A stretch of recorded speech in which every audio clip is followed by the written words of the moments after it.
It's on recording as well. Okay. Well, I do think we can probably make a start. James, I wonder if you could start with Karakia, please. Would be great. Thank you, mate. So kia ino I tātou, e te atua homai kia mātou te wairua Māori e ki ngā mea e kore e taia e mātou te whakarereke.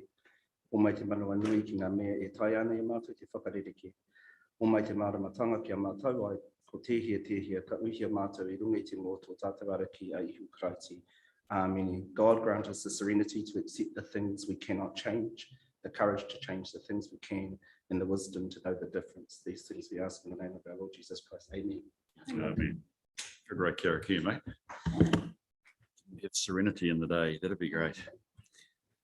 I wonder if I could just quickly dispense with the apologies. We have apologies from Josh and Mariette. I haven't got anything else. People, I think we've got it. Thank you, Pat. Thank you, Terry. I'll put the motion. All those in favour, please say aye. Those against? It's carried. I'm just conscious, so I think we've got a quorum, which is good. I'm just conscious that actually this is the last meeting for the Triennium. And also conscious that Pat and Terry, I think this would be the last with the Risk Committee. I know there's a bit more work to go during the course of the month for both you and the rest of the council, but I just wanted to formally acknowledge at the start of the meeting that it is appropriate to mark that this is the end with you folk, and I just want to record my personal and I think the committee's appreciation for the commitment that both of you have had to the committee and actually your active engagement and involvement, and that's been really important as we've explored and developed the committee. And I think for what comes later in the paper, which is a reasonable pass mark for the committee from Aon, it reflects the fact that you two, along with my other fellow colleagues, have contributed substantially. So I'm sure the council will make a much more bigger play than I can this morning of your service and ultimate retirement. But I again would just like to note on behalf of the committee my deep appreciation for your involvement. We've still got a couple of hours or 3 to go, so I don't slacken off. I know you won't, but thank you anyway. I do appreciate that, and it's great to have you here for the final meeting. I wonder if I could just move to item 2, which is declarations of interest. Any matters on these that interest should be discussed or declared? Being none, we'll move on to confirmation of our last meeting, which was the 18th of May. I'll move from the chair. They're seen as a true and correct record. Are there any comments about factual accuracy or other points people need to make? Second. Thank you. I should have looked for a second to Larry, sorry, before I carried on, but are there any comments people need to make on them? Look pretty good set of minutes to me. If there's no question, I'll move that motion then. All those in favour, please say aye. Aye. Those against, it's carried. Can we just move to the, and sorry, by the way, there aren't any direct actions out of that we haven't picked up on. The actual work programme, is any discussion on that? Pauline, James, is there anything you need to add to that item? 3.2? Through Chair, no, just to note the second one in that that the strategic risk framework will be on every report. It just says that's the 18th, but it just needs to have a yellow to note that it's ongoing and always an agenda item. Through the chair, just to make a comment in terms of the meeting on the 23rd of November, because we're partway through and we'll have confirmed post-triennial election that the date may change. Great. I appreciate the fact that there's an anticipation there that the new council will want to audit and risk committee, Nadine. Hope they do, but I also take your point on advice that actually that date itself may change. I've already looking at some of the stuff that's coming up on that. It's going to be a pretty full program for essentially a newly constituted committee. So to have the right time and the right day would be valuable. Okay, if there's nothing there, I'm probably jumped ahead of my resolution because do we have a particular resolution in relationship to 3.2? Pauline or James, have I effectively carried that? Okay, we can just take that on advice, that's fine. Right, if I could then move to Item 4, which is leave of absence, probably isn't relevant today. As far as I've got no leave requests. I've actually jumped up in front of acknowledgement tributes because I wanted to really start the meeting by acknowledging Terry and Pat for their service. So again, I say thank you. I don't think there's any others we need to say at the moment. I haven't been informed of any public input or petitions. Extraordinary business. Actually, it's actually very poor on my part. I should acknowledge our auditors are with us, Stewie and Lauren. Welcome. Sorry, Stuart. I should be more formal and less informal. My apologies. It's my wanting. This trouble is that I've known Stewie for too long. So welcome to the meeting. It's actually great to see you here in face and in person rather than on the video. So it's tremendous to have you here. Stuart and Lauren are able to be with us for the course of the meeting. But the reason I raise it now is that the last item in public is actually to hear from Stuart and Lauren on the audit progress. But I've also asked Stuart and Lauren if they could meet with us as committee only without staff here, but we'll do that at the end of PX. So as long as that still suits your plans, that's what I would propose to do. So while it's in a sense under extraordinary business, I would just like us to note that we will do that at the end of the meeting. Thank you. No notice of motion and no business adjourned from prior meetings. So we're on to item 10, which gets us straight into 10.1, which is the internal audit report. Thank you.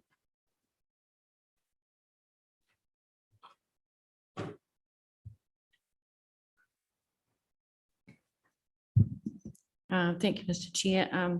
So the internal audit report, I'll take it as read. It's basically a summary of activity over the last few months. And happy to field any questions from the floor. Thank you. Are there any questions, Tina or Mel, indeed, as we look at this paper?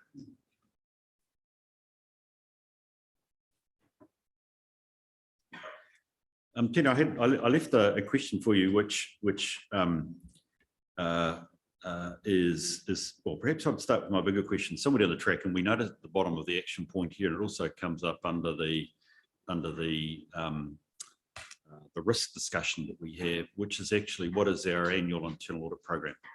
And I would be keen, and I'm looking across at Steve as well, because it comes up in his paper, that in terms of the new committee, again, I'm making a gross assumption here, but I think a reasonable one, that I would be very keen in the new year that we do live to those timelines so that we can actually, I guess, re-establish what is the internal work program along with the internal audit charter. I've totally accepted and totally get the support and the way in which internal audit has had to, shall we say, bend and change with the times, the COVID, the PGF funding, the need to, in effect, maximise our floating use of internal audit as in contrast to perhaps a program. So I would be keen to do that. But my substantive question is actually, in looking at the table, which has all got good work, are you able to give us some assurance that actually the outcome of our work is that we can have confidence in these areas? Because it's describing work, but I don't know whether everything's on track or not. Is that in relation to the internal audit program? Yes, that's right. So Yep. if I look at the table on page 15, you describe all the work you're doing, which is a lot. And you know, I want to be very affirmative, tick, tick, tick. But I don't have a sense of what are the risks with these projects and are they being managed? Okay, well, in relation to the actual internal audit program, the strategic and organisational risks are being reviewed by Steve, by our risk partner. So once we apply the risk appetite framework to those risks, then we'll be in a position to later develop the internal audit program together, which I think we were looking at possibly the end of this year. In relation to all of the different projects that are being managed and reported on, any risks would be identified through this report to the committee. And I'm just giving you updates as we move along through those. We've been involved with the ERP program for the last few months. So in effect, stepped away slightly, but still monitoring a lot of the PGF projects through our management accounting team by still providing support to the project team and the project managers for their forecasting, managing their cash flows and making sure that the claims are submitted in a timely fashion. So I think that in itself should provide some insurance to this committee. Oh, look, it does. I think my my point is, I'm looking to internal audit to provide us with their assessment about the risk over these key projects. And I mean, if I was to take the ERP one and finance, that's critical to our organisation. There's almost like is this a red, green, or amber project from a risk perspective? And internal audit is our committee's eyes and ears in that project quite appropriately. No trouble with the work that's being done. I would just love internal audit to put its name on the line. Are we okay? Are we on track, or are we off track? What are the risks? We don't quite have that yet. Sorry, Pauline. Yes. So what we can come as a bit of a summary, as a blueprint of some of those things which you perhaps haven't seen, but you're asking where do we get the summation of that within audit and risk. We report the major projects in two places, in the finance and performance, and we actually say these are the capital projects that are there, and then also in the quarterly. But I take it on board that you're asking is the summation of those which we can easily bring and develop into that overall risk framework. So thank you. I appreciate that. Sorry, Pat, did you have your hand up? I was looking down the line. Thank you, Mr. Chairman. No, I had a similar query. I mean, this is telling us what is happening. That's right. It isn't telling us what the outcomes or any status of any of those projects are, short of the ones that are closed, and there's some comment around that. So some status would be helpful. Thank you. Appreciate that. You said it much more succinctly than I had, Pat. That's well done. So look, I want to stress here, Tina, I'm not, jumping up and down. I'm just reflecting. This is good information, but we can add a bit of value for a lot of value for probably minimal additional information, which really for this committee, it's the outcome, or it's the assurance over controls, or it's the management of risks. The fact that you're in there is comforting, but actually, I would love to know, Pauline, where are we at with the ERP and the financial, function? Are we okay there? That's the sort of question that we need to understand better. So thank you for that. I sense there's no more questions from my colleagues at this stage. Yes, Pat. I'll move the paper. Thank you. Do I have a seconder? So it's I'll just bit of check. I'll get to my resolution, which is simply that we note the contents of the report. I'll put that. All those in favour, please say aye. Aye. Those against, it's carried. Thank you. Thank you for that, Tina. Thank you for your good work, and very keen to see that continue. Can we move to the health and safety update, please? Welcome, David.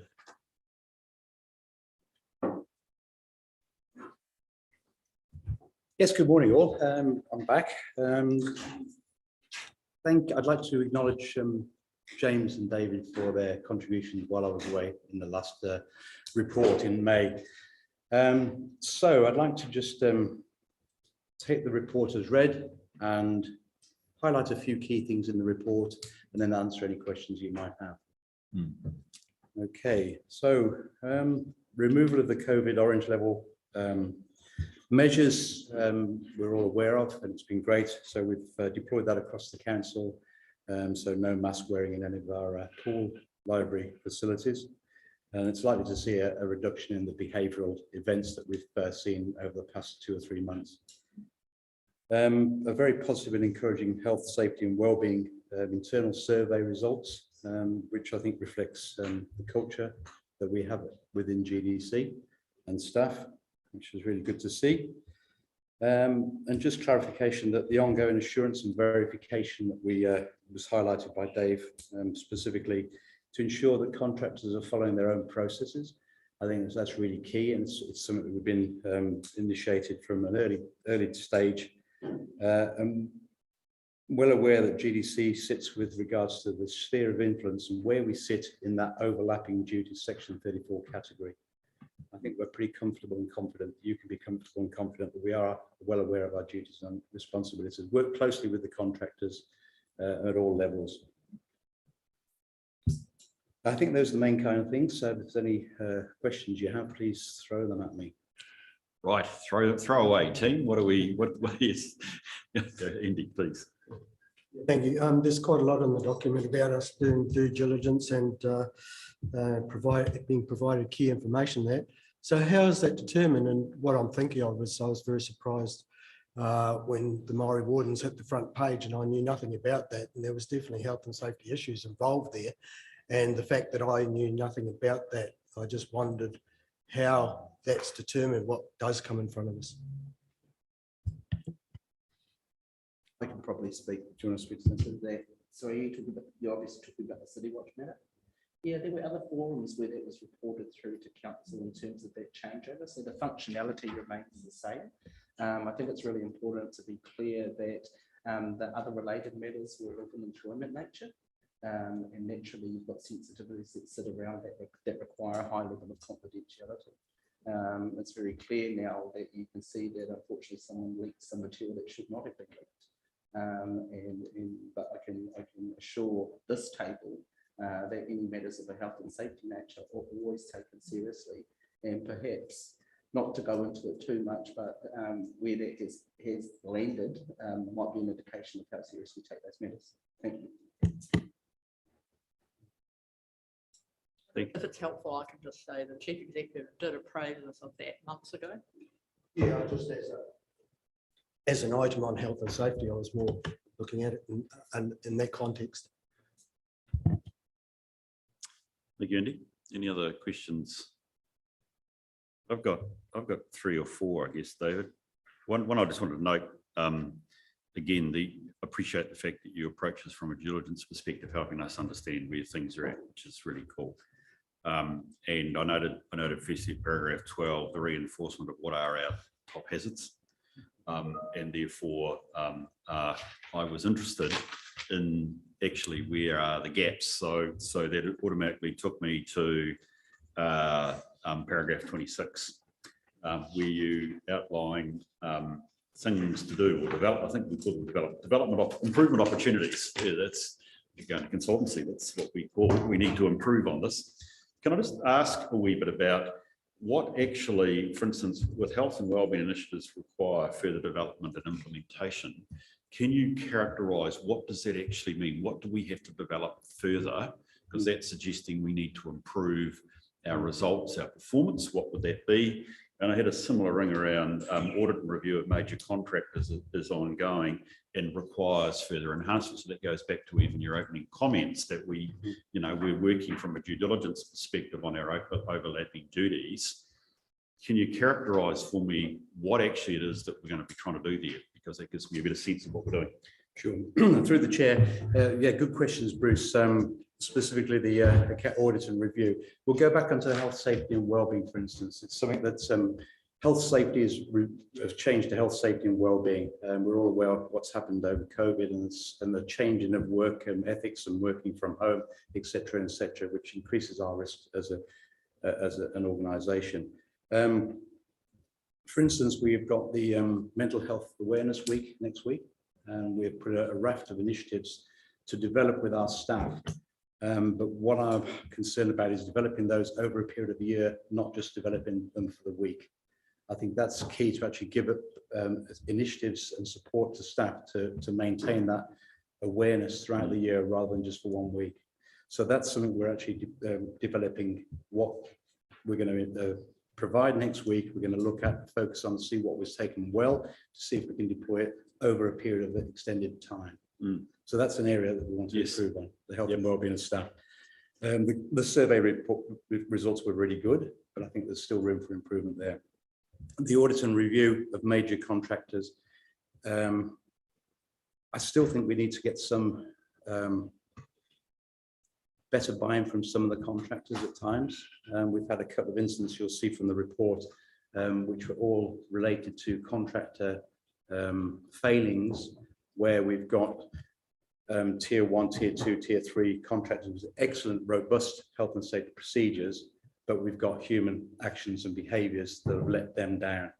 And I think we need to be open on those conversations we have with contractors, so they're open and transparent, and we can learn from those failings and deploy them across councils. Which means what? How do we do? I mean, I hear your point. What are we going to do about it? It's really a question I'm asking. Which means we continue to have those regular meetings, regular follow-ups, regular audits, and build that rapport with the contractors so they feel that we're part of the team rather than part of that audit and assessment and trying to pick up faults and issues. Which I have found when I've been down there and worked with them to actually find out why they're going wrong, what we can do to do better. So it's building that rapport up, Bruce, with those contractors. So I mean, essentially we have the system, process and intent in place. We just have to carry it out now. Correct. Okay, thank you. Pat, you had a question? Thank you. Just one around notifiable events. I think it's commendable that there have been no notifiable events for 12 months and the staff, because it is a large workforce. But the reference to working from home, I just wonder if you can tell us how intrusive or otherwise council's role can be, where people have the right to work at home. What is the fine line between what is council's responsibility for their work safe environment and their own responsibility, and how does council manage that? And how does council brief new staff on something like that? It's a completely new environment, isn't it? Question. I've got some initial comments that I can make about that. So yeah, this is all on the back of the COVID experience. When COVID hit New Zealand, we had effectively multiple working parties working on different aspects, and health and safety in the home was an obvious one that we had to consider, and we developed a whole guideline around how to operate safely in your home, including pictures of do's and don'ts, where your cords are. Trying to manage workstations in the home was a massively difficult thing. We allowed staff to take, stuff home as well, which was something else we had to manage. But at the same time, we had to be cognizant that people were still working for us. So I guess my answer to that is it's a continuing feast, but we have, I feel, got some appropriate measures in place to enable people to work safely in their environment.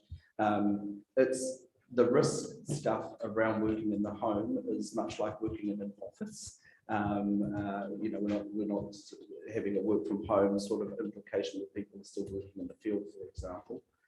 So that's something that we'll continue to deal with. But it's a challenge. Thank you.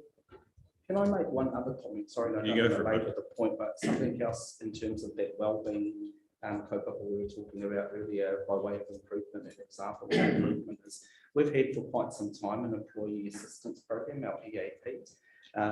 Great to have those things. However, if they're not well entrenched and utilised and enough awareness created around them, so they just don't get used to their full extent. We ran quite an intensive series recently with that provider to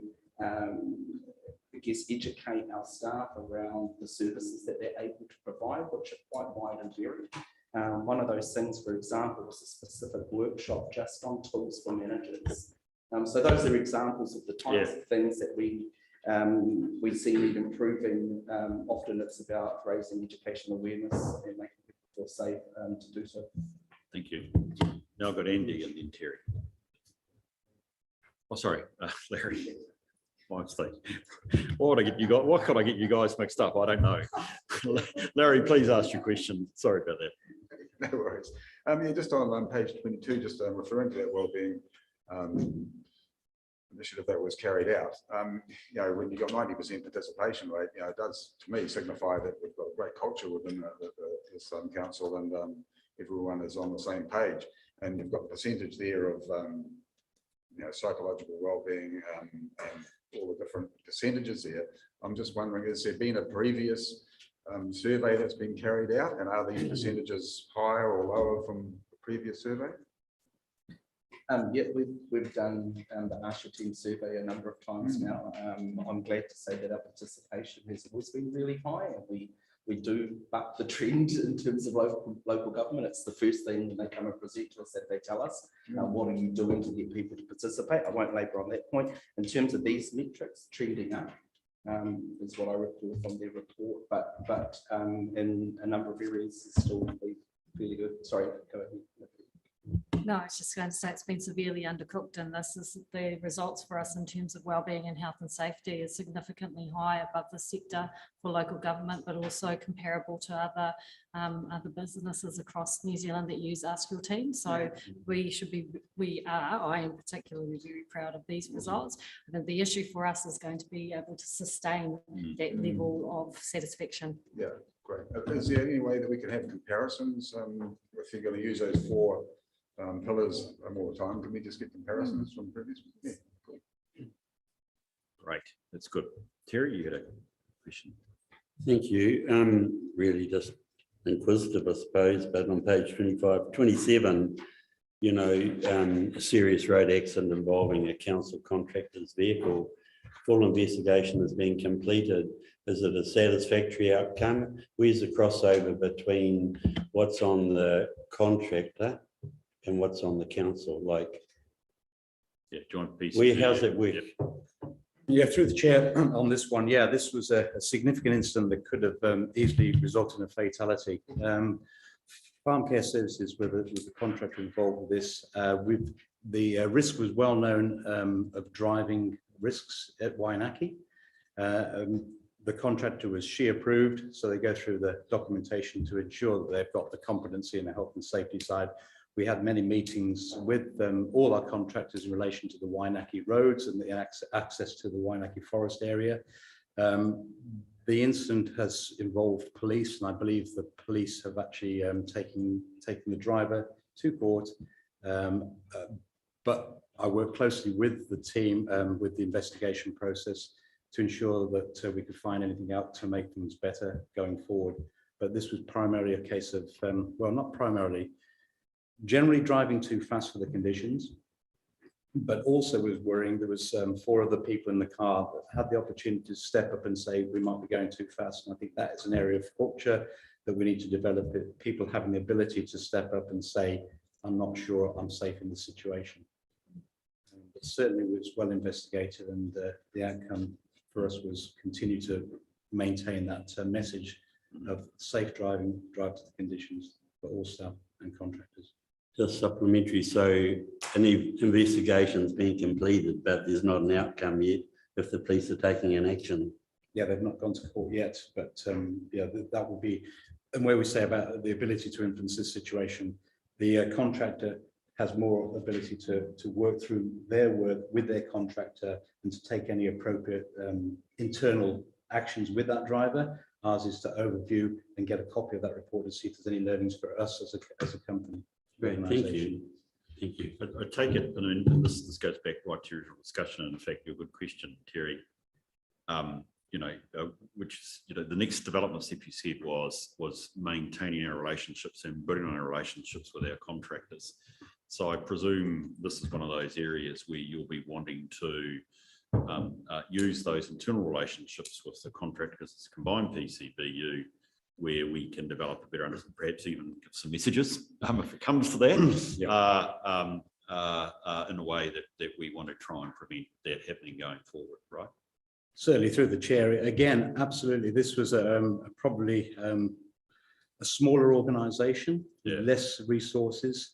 I offered to be part of the investigation due to my previous experience to help supplement their learnings from going through a process that wasn't investigated by WorkSafe, but was quite a serious incident. Yeah. Right. Thank you for that, Terry. I have one final question. And firstly, I do appreciate the fact that we get a group, if we can combine PCB view. So I'm very interested in where we are with contractors. As your report quite rightly says, quite frankly, the majority of our health and safety risks are carried through our contractors. So they do a substantial part of it. So a couple of quick observations from me and a question. One is when looking at the results in an absolute sense of where are our risks, I did notice the vehicle and traffic hazard remains stubbornly high. I know, I think somewhere it says it's coming down, but it's still in absolute sense a big number, and it's our second biggest hazard. And indeed, you know, we've just discussed a serious incident through it. So question is really, you might want to comment, is there anything extra we're doing, particularly around this hazard? Because it seemed, it's the one that, I mean, no, I don't want to belittle any of the others, but this does give rise to serious injury and harm if we get it wrong. The other thing that I wanted as an observation was I looked at our contractor performance and I wondered whether we had full returns from all of them. Now, I'm risking raising questions about in public about the performance of our contractors, but I'm wondering, what assurance do you have over the quality of the numbers they're returning?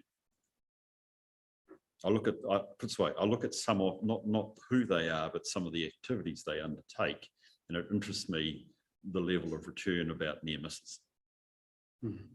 Thanks through the chair, Bruce. Good questions, really good questions. Keep me on my toes. Vehicles and traffic, we've got a really good raft of controls. The fact that we were driving ANCAP 5 cars, I think, would have prevented that fatality for a start. It wasn't our contract, but they were in a suitable car for the work they were doing. And we have a multiple raft of e-roads. I think has been particularly a good addition to our controls.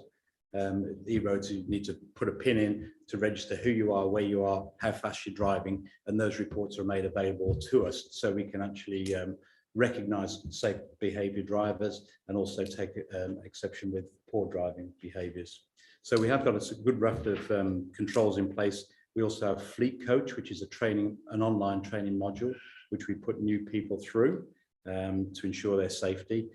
But we do rely on people reporting. We have had a few unreported events when damage to cars not been reported. And I think that's something that's ongoing for us. We need to know what's going on so that we can actually do what we need to do to keep people safe. That's on the vehicles and traffic. So I'm pretty confident we've got some really good reporting. Hence, we've got those 28, which is probably down 50% from this time last year. So we're making progress in that area. Good. But I think we all know roads and driving conditions, and some of the drivers in Gisborne are not the best, if I'm honest. We can't use Gisborne as a reason that we can accept a hire. And I'm not just saying that for Gisborne District Council. I'm saying from our contractors, a lot of the near misses and risks and incidents are also coming from driving during the course of their work. Yeah. Yeah. I appreciate that. The other one was, the near miss and risks. Yeah, that's the really interesting one there, because there's one organisation that was saying they weren't getting enough near misses, so they actually made it mandatory to report 2 near misses every month. And you'll see one of those bars has shot up quite significantly for the contractor that was responsible for that.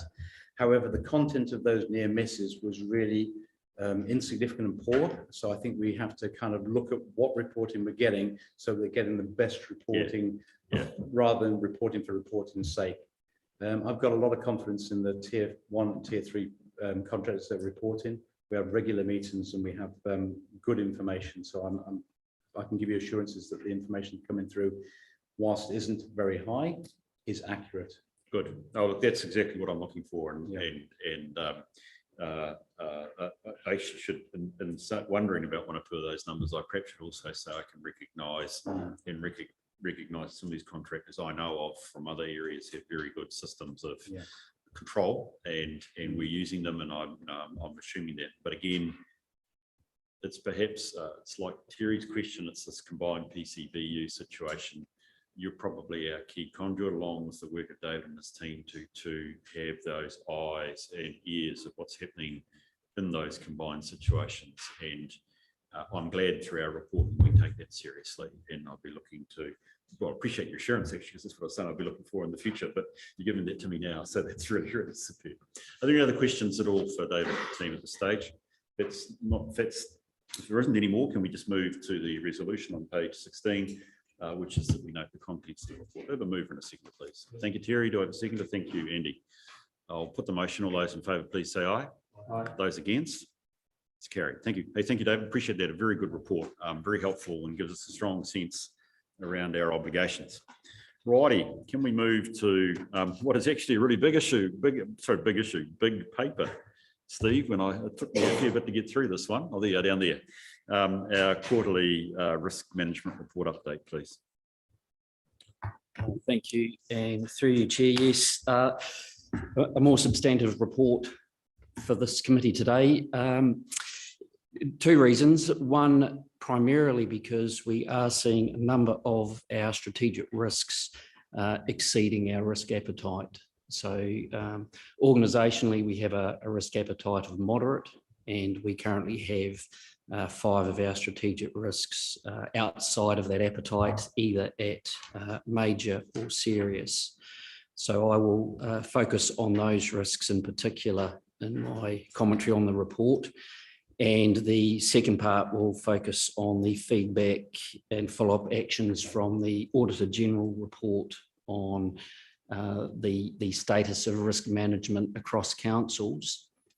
We have had support through our BOPLAS relationship, where we have had the services of Aon and their risk management team, who have looked at our risk management framework, particularly against that Auditor General report, and I will comment on their feedback further into my commentary this morning.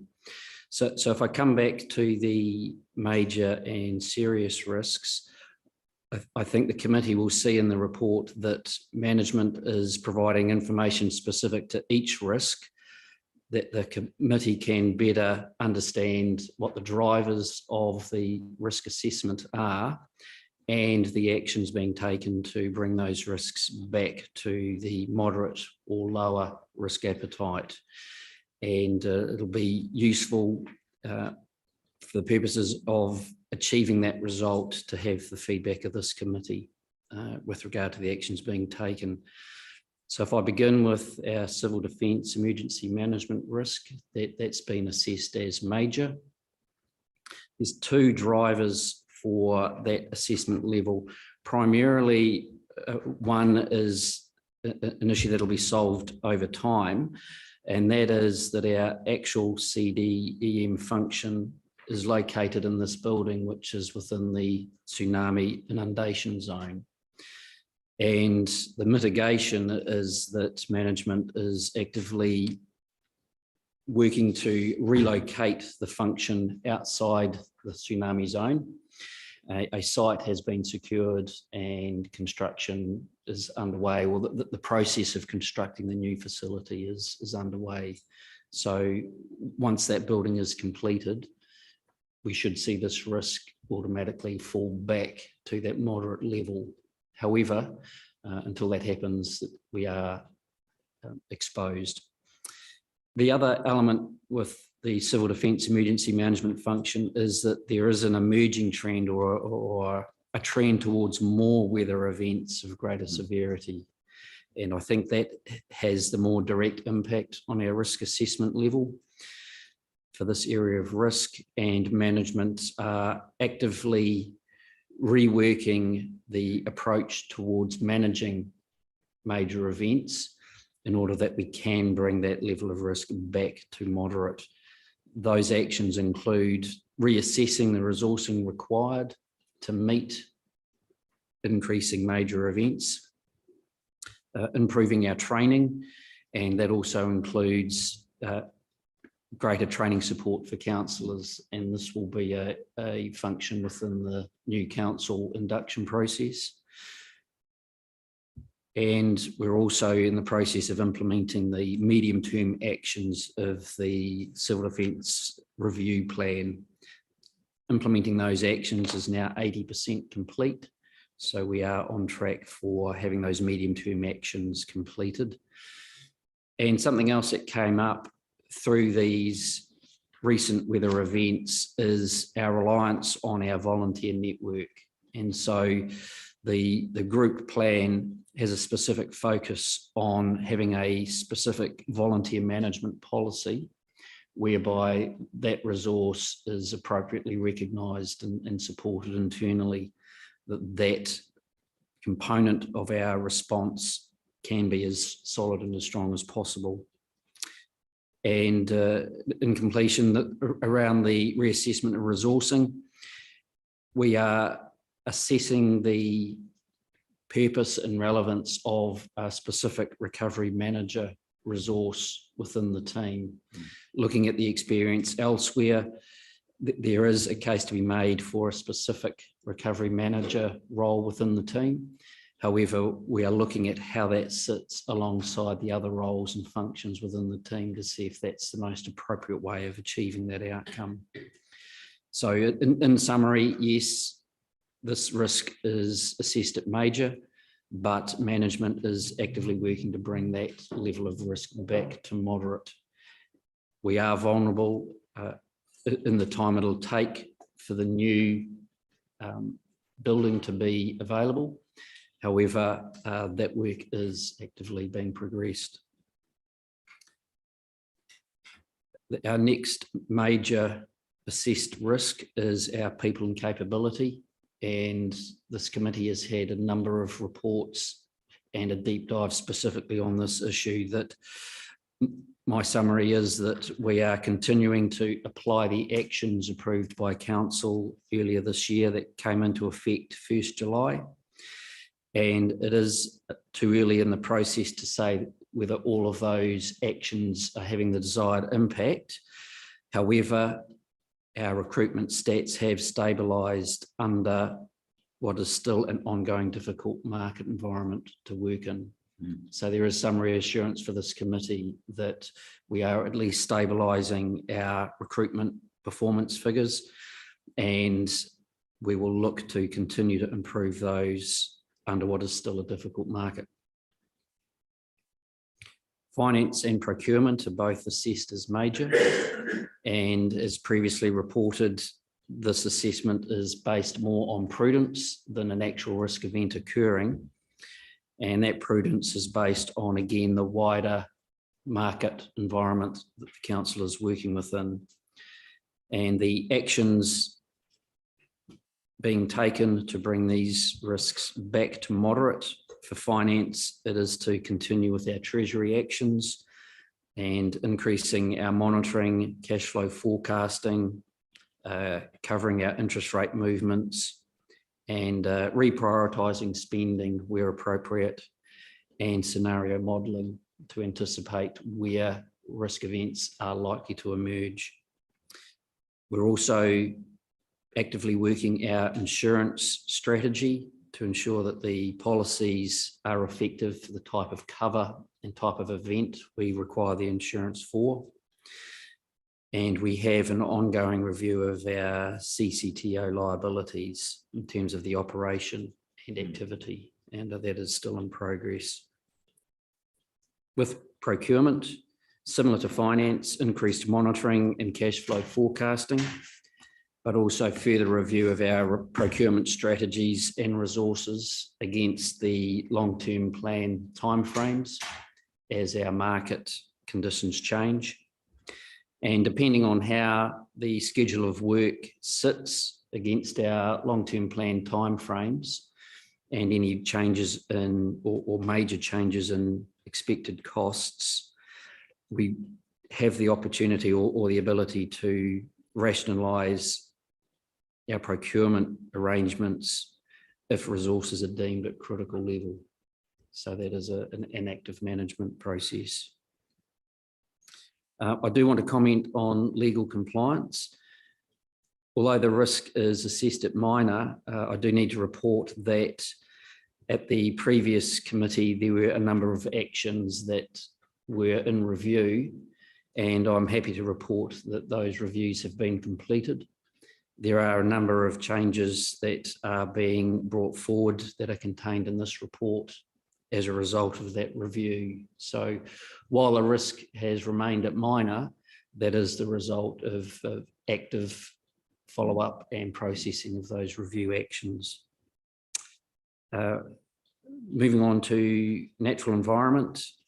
Again, this risk is assessed as major, and that is primarily a result of the shortages of skilled talent needed to maintain the level of expertise in this area of council's activity. And this shortage is being addressed through the wider people and capability actions that have been reported to council previously.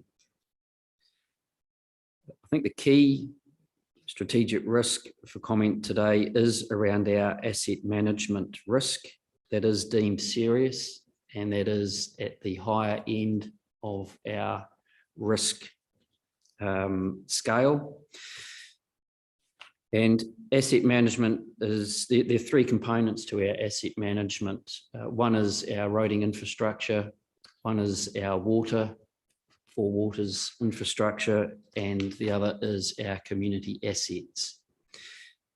With community assets and water infrastructure, the risk assessment for those two areas is at moderate, and that is within council's risk appetites. However, it is our roading infrastructure that triggers the serious assessment. And that's primarily an outcome of the severity of the weather events the region has experienced over this year. And while the roading network in effect is still functional, the scale of these events and the impact, when we relate that back to our risk consequence matrix, the matrix steers us towards a serious assessment rather than moderate. And what I mean by that is under our asset performance and service delivery criteria, under our risk appetite, moderate is deemed to be damage to or loss of a minor asset, whereas serious is considered serious damage to or loss of a critical asset. And I think the committee would agree that our roading network is critical, and the impact we've experienced over the last 6 months particularly is at the serious end of things rather than minor. So that prompts the assessment, and that is supported by our financial risk consequence matrix, again at moderate. It's considered moderate if there's a difference in budget of between 150 and 500,000.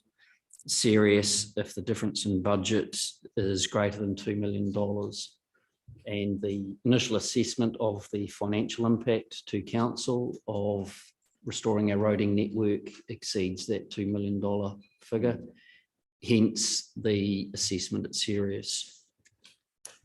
So in terms of actions being taken by management to bring this level of risk back to at least moderate, there are some immediate actions being taken, and councillors will be aware of the funding application being made or that has been made to Waka Kotahi, and that is still to work through the approval process.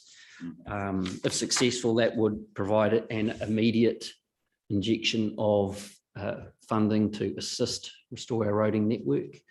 However, management is continuing to work its roading program and budget regardless of that particular outcome, to work within the resources we have available to restore our network to a moderate level of service.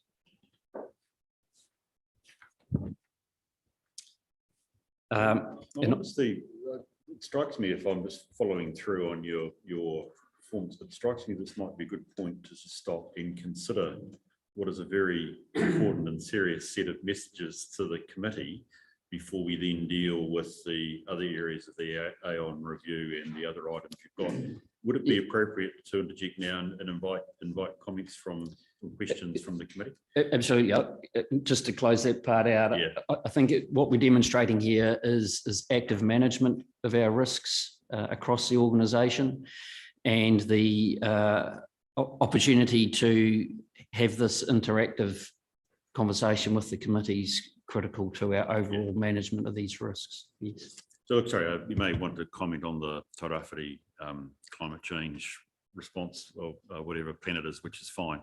But I think you really just stole on my, well, appropriately stole on my thunder, which is, and I have to say, yesterday I was running a risk seminar and I had our Gisborne Nadine is actually one of my positive experiences around risk management. Here we are living with the work we did last year and invested with PW on actually defining what our risk environment was and what is our risk appetite. So firstly, I want to just acknowledge and appreciate the way in which you reported to us, which actually these are reflecting I think matters which we can say are serious, I don't mean that in the risk appetite sense, but serious in the sense that they've gone outside what we have set as our risk appetite or acceptability, and consequently, we need to do something about it, and you've indicated that. So firstly, tremendous reporting. So that, I would just like to invite members of the committee to either make comments or to raise questions for Steve, or indeed management here, about some significant changes in our risk and environment and profile. Any questions? Yeah, Larry. Yeah, just reading through particularly page 35 and 36, and just looking and seeing what the extra requirements are for these reforms, resource management reform, Three Waters reform, civil defence reform, and the impact that it is having on staffing numbers and the cost, the extra cost to this council. So my question is, can we track this as opposed to up against business as usual, and find out the final figure that this is all costing this council, so we've got some ammo to come back to the government to say for some cost recovery, because at the end of the day we can't impose all these extra costs on our ratepayers. Our ratepayers are maxed out with a pretty big increase already, our 10-year plan, which we're going to be reviewing next year. But when you see what's going on, the impact of all these different reforms and the extra servicing they're needing and manpower, it's mind-boggling. So are we kind of tracking these extra costs that we're incurring, and can we use them later in the track for some additional government support? Thank you. I suspect this is a question for you. Yes, so through the chair, in terms of the costs for the reforms, ones that we're really clear around the Three Waters, because they have also, the Department of Internal Affairs through the NTU provided better off funding to help councils transition across into the new entities. We had concerns in terms of that better off funding, what we would receive, or no worse off funding, what we would receive and what we would lose as a result going into that. So there are a few issues around in that space, but we have been provided with some transition funding. When we look at the other reforms, so the time spent in responding to the RMA reforms, for example, that's cost on top of already the work that we're already doing. We're unable yet to quantify what that might actually mean going forward, because we're still waiting for the final bill to land and what that might look like for us. What I can say is that part of the RM reforms, they have been proposing these model regions, and initially we said let's be a pilot for that, but we just do not have the staff capacity to be able to participate in that at that level, and the uncertainty that it creates alongside inducting a new council. And so there is money, as I understand, that will be provided for those particular reforms if you're a model region. But other regional councils are also very much in the same camp, thinking initially will be part of the pilot, but they're tapped out too. So no amount of money that you can throw at an issue is going to solve it unless you have the human capital that comes with it. What we're also noticing from the RMA reforms is that we are losing, we have lost staff and will continue to lose staff if the Ministry for the Environment can pay these enormously high salaries for policy analyst roles that the sector cannot continue to compete with. My understanding is that central government does have a cap on what they can pay, but if they're new positions, you can bump it up to whatever you want. So the risk for us in terms of we haven't quantified the cost from that particular piece of the reform, but it will add up in terms of the time that's taken, the uncertainty that it creates, but also the human capital that's been drained from the sector and going to central government. Thank you, Larry. Yeah. Thank you, Mr. Chair. I have a couple of questions and an observation. One of them is around, and I'm not suggesting we don't need to do it, but our civil defence tooling up, if you like. There's the potential comment of an additional recovery manager, which is probably necessary, but also whatever it is that we end up doing around responding internally and externally, and to what degree that comes at a cost if we're going to have a closer relationship, i.e. managed relationship, or whatever that might look like for our network across the region, and some of the network across the region is a lot better set up than others, and so there's quite a lot of work involved, I think, in training and having people available. So I know we can't probably answer that now, but I just need to flag that along with Councillor Foster's concerns, it looks to me like that will be a substantial cost to the ratepayers, and yet we must have a functioning civil defence function to keep the community safe, and how we manage that. So that is one observation I make. With respect to people and capability and the strategic risk, and I just wondered as I read it, and partly it may have been answered, Council is introducing additional actions to attract, Are those actions to attract A, B, C and D below? Is that what you're referring to, please? On page 31, it talks about the additional actions, and it's being described that those are in process. Is there anything else, or is it just A, B, C and D that you're doing? Under people, capability and strategic. Paragraph 16, I think it is. Well, it's really a continuation of the actions contained in the report that went to full council. So that's the report 22-24 referenced in the Right. report. Thank you. And then the other one is around roading, and we know we're waiting to hear from Whakakotahi, but I'm not sure whether it's a question through the chair to Mr. Wilson if he saw it. I noticed last week that Wairoa, and it was reported in the Gisborne Herald, received 95% of their funding application. And is that their emergency, and it was related to emergency work as I read it, is that the same barrel of money that we're looking for our funds to be from, or is this something new, different, maybe different? So through the chair, there's a couple of questions there I'll just cover off. So the Wairoa application, they have different funding assistance rates than we do here in Tairāwhiti. They have had theirs assessed. Ours is tracking and is sitting with Whakakotahi now. So their rate that they have got, we have asked for the exact same rate from Whakakotahi, and we would hope that that would be accepted by them going through, but they do have different funding rates given the affordability issues that sit within Wairoa, and also their network and all of those things as part of their consideration. The first part around the civil defence with what we're doing there, a lot of that is actually staff time and effort going into that. So that's Ben, Commodore and Marcus going out, meeting with Community Link and using the tools and resources that we have here within GDC currently, but actually upskilling teams into how to do those things. So a lot of the Community Link is what we're looking for when it comes to intel coming through from them on the ground, what format we want it from, what timeframes we want it from, how to use radios better, all of those kind of things is what we're talking about. It's not necessarily replicating what we have here because the ETC will always be councils, but it's around the Community Link, their involvement. There are some wish list items, shall I say, but that's part of the discussions of the next long-term plan around any sort of infrastructure that we would look to do. But the team have come the day 3 of a 3-day workshop next door on tsunami risk at the moment, and working with our emergency partners, there's a number of gaps that we'll be looking to work together on how we fill over the next few years, just as we build that capacity and capability across the district as well. Thank you. Can I just ask a supplementary to Mr. Wilson?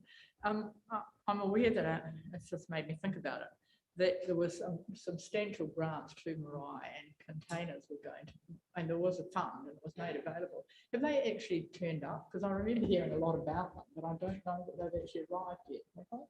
So through the chair, we're working through the locations of those that was funded by central government. The team put in an application, so working through the distribution of those at the moment. Thanks, Mr. Thank Chair. you, Pat. Other questions? Nadine? So I just wanted to, through the chair, if I could make just another comment.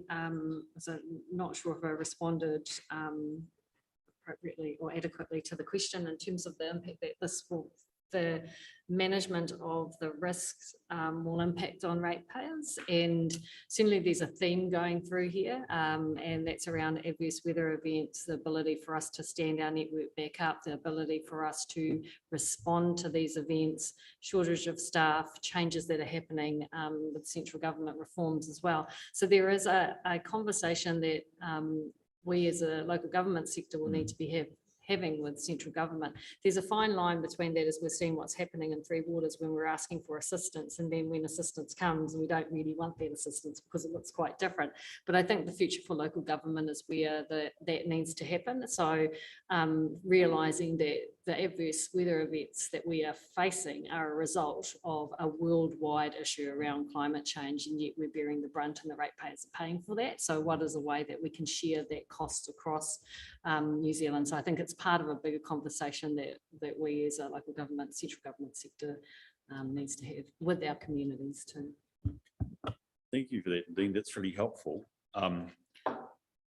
What I have been doing in reading these, Steve, was not just, and I'm sorry, it sounds like I'm accusing us of doing it in a certain way, is not just thinking about these as individual strategic risks, but their linkage.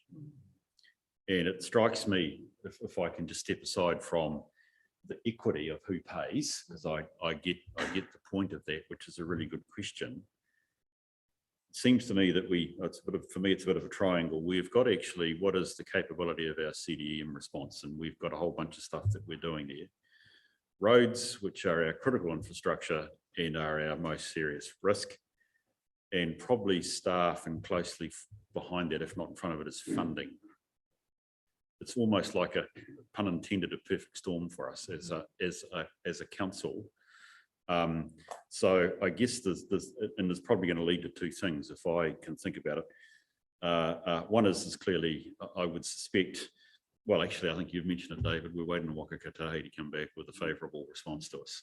And it even goes back to your point. That's a mission critical for us in terms of actually, does the wider community have a role in helping us back on it, which becomes really important. This actually says there's going to be a significant debate around your long-term, well, actually your annual plan and your long-term plan, I would suspect, as far as that's concerned, that the stuff needs to come back and fall in. Perhaps to have a question in the middle of Steve, I am conscious that it was in May, we were probably a bit closer to those series of storm events that have affected both our capacity to respond, but actually also our roading and our staffing. We suspect that what I'm hearing is we suspect that will repeat itself possibly on an annual basis. What have we debriefed or learnt out of this year's ongoing, series of events which we can take into next year? Have we debriefed? What have we learned? Is it just the response that we've got here, or is there something broader in terms of that? Was the smile there, David? Is that if time was perfect, your answer would be yes, we've done it, Bruce. Is that what you have? I don't know. Well, through you, Chair, in terms of a formal debrief, no, but it's been a series of rolling interactions between directors, myself in the flood recovery role, to work through how do we get through the here and now, what's that telling us about how we can prepare for future. And from my perspective, there is a potential vulnerability, particularly around the impact on funding to restore the community back to where it was before these events, and then having the funding available if a further event occurs in the future. I don't particularly have an answer to that right now, but that is a question for us. I have a comment, not an answer. I'll just be brutally honest. I don't feel like we're through it. That would trigger a deep, you know what I mean? It's really, like, I've got a meeting this afternoon which is still squealing on the schools affected by that event, or those events, I should say. So really hard to have conversations about what we've learned, etc. And it is rolling. It is. Yeah, I agree. It's rolling. David? Yeah, through you, Chair. I think response, we've debriefed, obviously. We know kind of lessons learned for us around how we go back. Its recovery, as James and Steve have said, is so much longer. And it's actually far more significant time, effort, energy, and strategic risk sits with recovery than it does with response. Agreed. And it's so much more important to get that right. But we were discussing someone who's just come up to us in the last 24 hours that has asked for assistance so far, has just asked for assistance from the March event, I think it was. So it is a long tail with these things. Thank you. Yes, Pauline. So I just want to, what are not only our impacts, but what is our community impacts? And we would have perhaps raised that under the insurance schedule. But it was identified probably, and it says all over councils, and it said North Island's flood events, but it said 21st to 29th, which was basically our region. And it was assessed as 120 million in insurance claims. So if you take that for the others that haven't, our region, it is severely impacted, and we need to say, what are those other implications, not just ours, but what is the wider community impacts? So. Thank you, Pauline. Yes, significant. Okay, look, I think for the sake of the conversation, we've probably pushed this out as far as we can. I appreciate there's a bit more to go on the paper, but when we come to the resolution, I think behind it is actually recognition, Steve, of the value of what you've given us. We've got the individual responses that management clearly have kicked off in response to them exceeding our tolerance. So thank you for that. That's good management. Well done, guys. And I think we're also perhaps just recognising some of the bigger strategic issues that fall out of this, and how they, and I mean, we haven't nailed how they'll be addressed, but I think we've got sufficient confidence as a committee, I have, that actually you guys have got these bigger challenges in your mind, and if not on your action sheet as it goes forward, which is really valuable. Steve, I'm heading into our smoko time. Do you want to come back after smoko for the last bit of your item, or shall we just deal with you quickly? Is there any final comments you want to make on your paper? Which way would you like to go? Okay, well, look, why don't we, you've done well. Why don't we have a break for a quarter of an hour, and then we'll come back and deal with the balance of your paper. We're very good paper. Thank you very much. So I've got to adjourn now. It's, what is it, just after 5 past? Can we just be back at 20 past, please? Around a couple of things with the civil defence function that are there. So yes, we are aware that the ECC needs to be built, but just wanted to reassure the committee, we do have a plan in place for an alternate pop-up site should we have a tsunami risk, where we have got that arrangements in place with infrastructure should we need to relocate quite quickly. We have an agreement with the House of Breakthrough Church, which is next to where the ECC is going to go. We've got it wired in for us to be able to use our radio antennas that are already right there on site, and it's the radio antenna that we're going to be using for the permanent ECC going forward. So we have actually already got that ducted for us so that we can run off that should we need to in a tsunami risk. So just be reassured, we have got a backup to this site, an alternative site, which we would obviously need to do. So that is set up and is already underway, and there's no sunk cost because the antenna is the one that we would be using anyway. There's no issue for us. There's no lost money on that one. The other one was around some of the market, so completely change of tack, around some of the construction industry and some of the risks that we're starting to see out in the market. So we are very much seeing issues around freight and delayed in goods being delivered to us here within New Zealand, and we're seeing that across all international markets, and we are exposed to that on a number of our big projects. However, those also had early procurement of big items as well, but it is something we will see ongoing, and the freight in particular, and it's the irregularity. So we're having difficulty getting confirmation of freight, but then the cost of some of the big ticket items is horrendous. The one thing I would say is we are starting to see some stability, shall we say, to prices that are coming through from contractors, in particular around fuel. And as the fuel price has started to stabilize, that is definitely very much factored straight back into some of the costings and things that we're seeing, particularly for projects that have got very large amount of cartage in them. That has helped stabilize some of the processes, but also reduce some of the risks that we were facing around legitimate fuel claims. So a lot of our big contracts do have very much a variation for fuel as it comes through, and it's something that all big contracts of that type have to have. So we do have those in place, but the risk is starting to drop. There's a project that has dropped considerable amounts of money, had some very large cartage in it. Just trying not to say which project that is, but the price literally was in the hundreds of thousands of dollars for fuel, has dropped down. It had almost $200,000 taken off its variation as the price stabilized for fuel.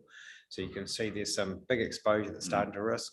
The other part of that is with the forestry industry, the way that it is at the moment around the forest prices, we're seeing an increased number of contractors coming back onto our network, which is very much starting to bring the rates down for some of our projects, and in particular the supply of things like crushed aggregate, cartage and those things, just as contractors move back over to civil works on local roads and state highways. So that is something that we are starting to see, but we are of course all exposed to what's happening internationally, and that's where some of those pressures are starting to hit even here in Tairāwhiti. Thank you for that, Dave. Oh, questions, obviously. Yes, Andy and then Larry. Yeah, just, I know the other escalation was material costs. Has there been a backup in that escalation of pricing?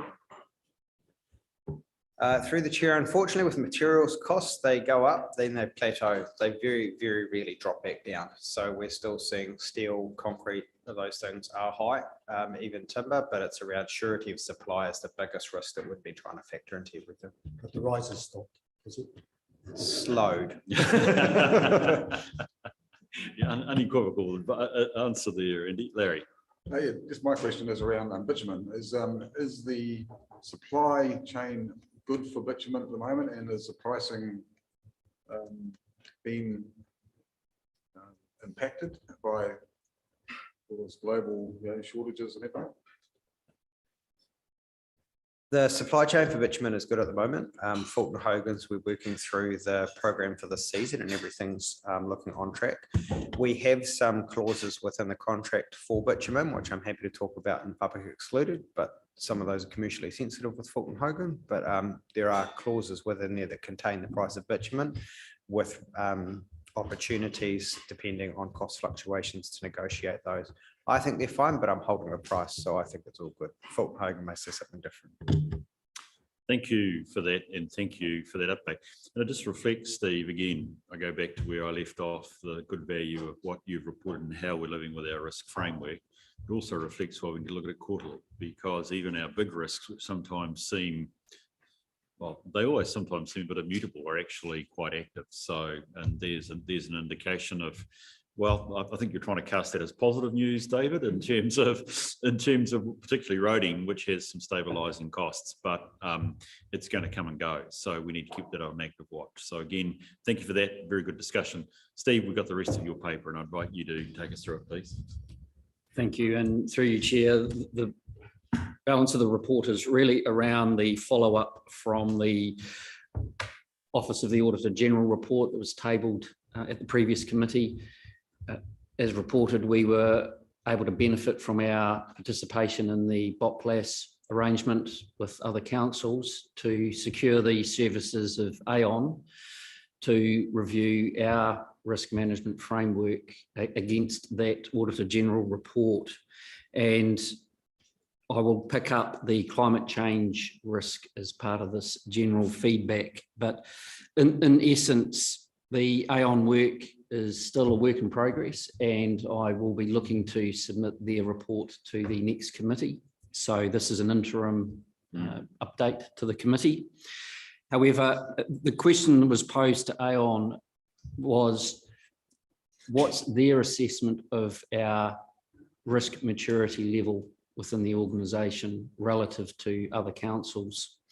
And so they've looked at our maturity level, and what I mean by that is, how does this organisation report on and manage the strategic risks it experiences in order to achieve its objectives? And they were in general very positive around the approach this council was taking, and particularly the relationship between management and this committee to be able to bring risks to this committee's attention. They saw the deep dives as a strength in being able to have the two-way conversations with governance and management. And overall, the interim assessment is that if we were to put a score on it out of 10, they felt that we were around 6.5 on our maturity level. That's right. Yeah, that's right. I was in that conversation, yeah. And in follow up to that, the question was put to them, okay, if the assessment is that we're currently at 6.5, what do we need to do to get to 8? And so this will come out in their report for the next meeting. But in essence, the items that I've contained in this report identify the key actions and areas of opportunity for us to lift our risk management maturity level to an 8. And I draw the committee's attention to a number of the key points, particularly the incorporation of risk appetite statements within the framework and formally using them in the decision making. And I touched on that earlier with our asset management around how the impact on our roading, which is a critical asset, took us to serious. And that was further supported by our financial impact. It was also at a serious level. So that is an example of using the appetite statement and supporting matrix to determine our risk level. And from that, what actions we'll take to bring that risk level back to a moderate level. Also, something to bring forward in our reporting is more discussion on trends within risks to assess the escalation process for managing those risks. So those trends may or may not develop into an actual risk event, but the ability to bring that into the reporting process and into the discussion, they felt was a key action in terms of lifting our maturity level. Another key area is to better refine and define our risk descriptions for our strategic risks, to more clearly identify the actual risk event that we're trying to manage. And I think there's a number of remaining risks where that will be a key focus on improving the management of those risk areas. And alongside that is this idea of reviewing our basket of strategic risks and potentially consolidating some and expanding others. I think it's fair to say at this point, the council is carrying 17 strategic risks. And in terms of a prudent approach, consolidating those down to somewhere more around the 10 gives us a workable basket of risks. And at this point, if I cover off our climate change risk component, that currently sits under our impact of external change strategic risk.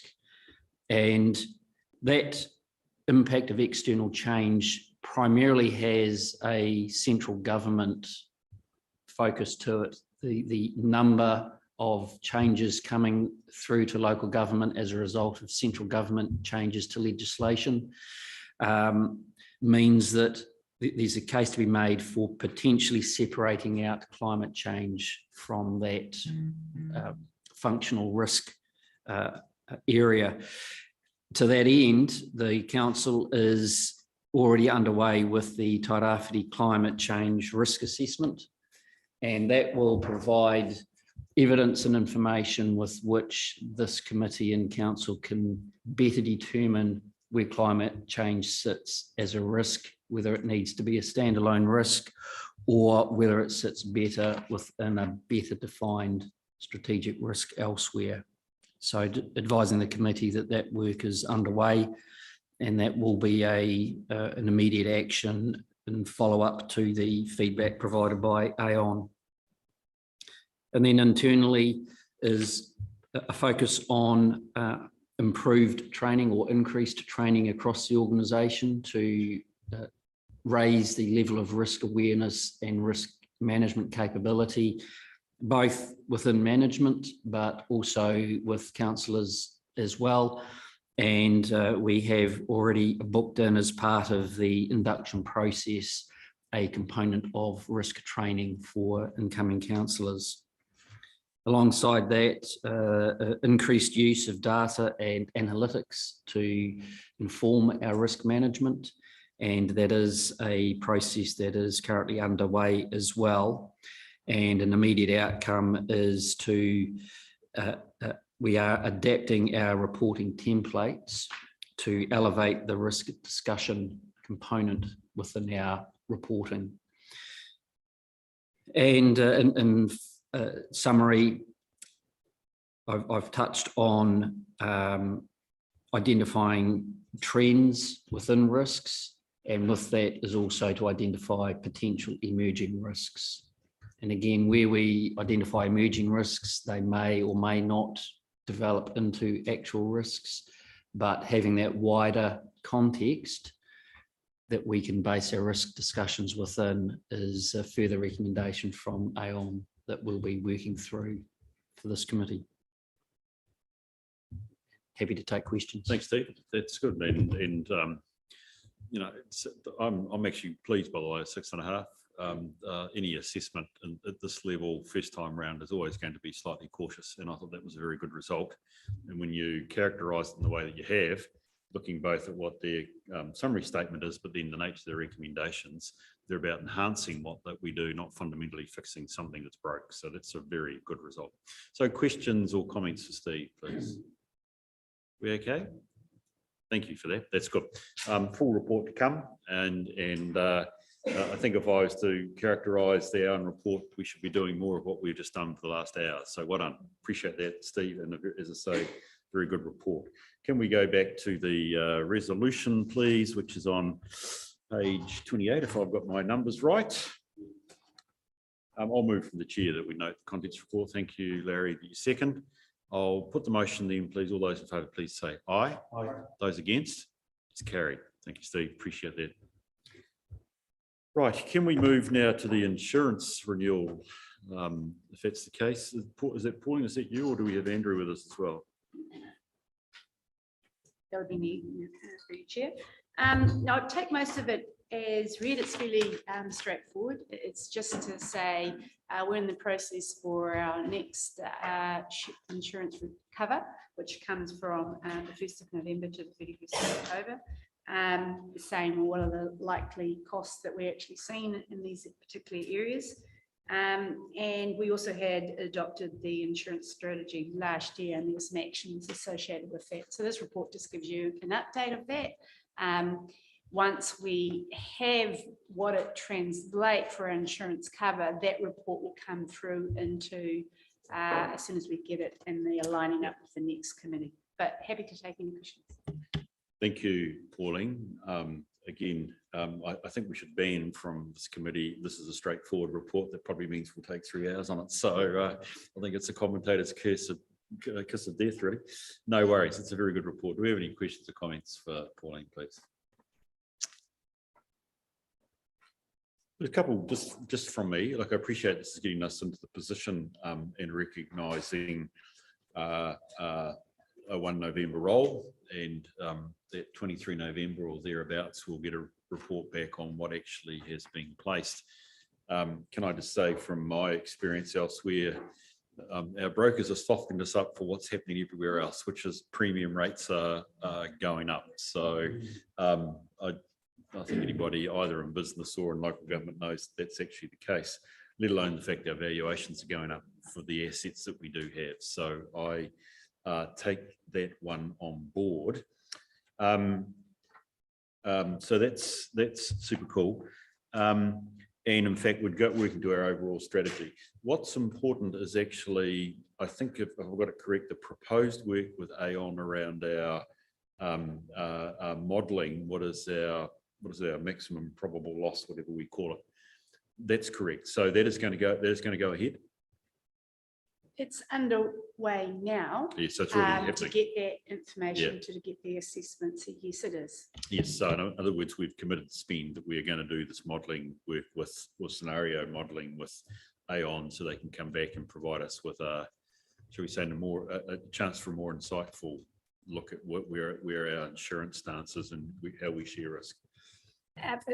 Essentially, the first part of that is the earthquake assessment. Is it still that modelling that we had for us and what we're facing for our risk for the 4 water assets? Is that still in kilter with what we had before? So yes, that's the first part. Brilliant. And I suspect once we get that for earthquakes, we will probably then want to start looking at, for instance, our claims history. And actually the nature, and particularly in the face of rising rates, where we could or should be going in terms of that risk apportionment, particularly for, dare I say it, things like motor vehicles and what have you, where increasingly councils are probably moving to decrease the level of cover because it's becoming too pricey and they're prepared to accept or up some of their own risk. But then recognising the financial impact. So there's a bit to go here. So I appreciate that none of that will ever happen between now and 1 November. But it does reflect that under our strategy, we need to have, we need to pick up our discussion in terms of the specifics of our insurance approach. You're quite right. So they did it in order of priorities, and on page 47, you've got Yes, the task and actions that Yeah. they have. And it did state that number 5, that there was an enterprise Growth risk, management to actually, what do we cover? What can we self-insure? Yeah. And what is those levels? And that is basically once this process has gone through for the insurance cover, we go immediately for the next schedule for what are we doing and what are we accepting. Yeah, no, I appreciate that. Yes, Pat. Thanks very much. Thank you for the paper. I know I should know this, but do we get any benefit through BOCLAS for our insurance? Yes, we do. Thank you. I thought we did. Great. So can I just ask about a couple of things? The Wainaki native planting, I see we're thinking of insuring that on a similar basis to forestry insurance. Can you explain why we're insuring quite small manuka plants on the same basis as forestry insurance, which tends to be more once the planted crop is of some value? I understand that that's the same thing. It's more around the liability and take the policy that would be the limits of the policy. That's how we would interweave within the Wainaki situation, as opposed to you insuring for the crop value and what you lose in loss of income. So I understand that's the extent of that policy, but I can confirm that in part of the actions. Through you, Mr. Chair, just can I follow that up? So are you suggesting then that it's public liability, which foresters have? And if so, in what regard for the hunters that are going to go hunting in there? The public liability is if there's a fire resulting from an action of ours going to the surrounding or anything that happens that is on our land. So that's the public. In terms of ensuring the stock of that, the extent of what that policy is, I just need to come back with it. But having in terms of what does it mean in terms of cover, it's between 15 to 20K. It's not in a material policy, but we always will review what is it and what are we actually doing in terms of the cumulative insurance policies. Right, thank you. Perhaps next council can look into that. And this is just to ask, probably through the chair to the chief executive. This is really hopeful. Are we looking to see the Hawaii Turonga Monument put up if it's going to be insured? This is great. Is there a time frame?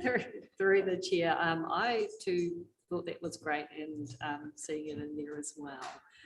So I was going to raise that outside of committee with Ms. Foreman as to why we were covering it at this stage. I'll save it for later. Thank you.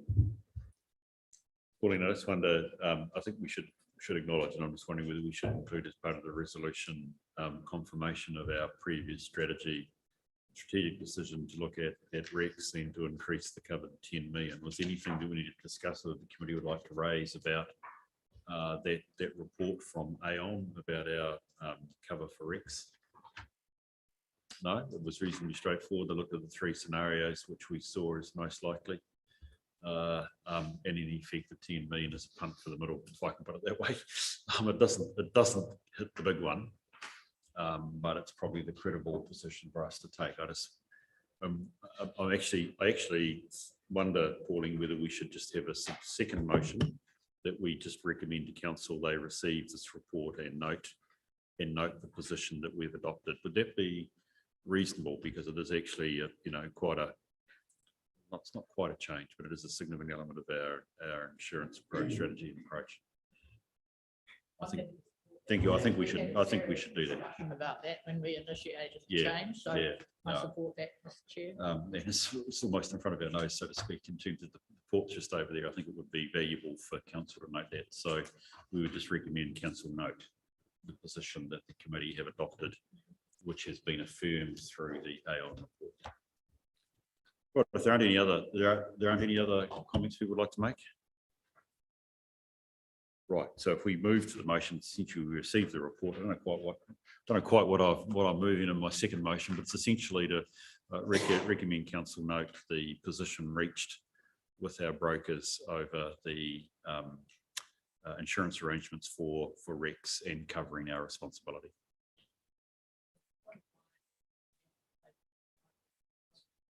Thank you. Look at that. Look at that. Thank you. There we are. Thank you for helping me with that one. We okay over there? Yeah, look at that. That's brilliant. Okay. The writer of the history always controls the story. So that's superb.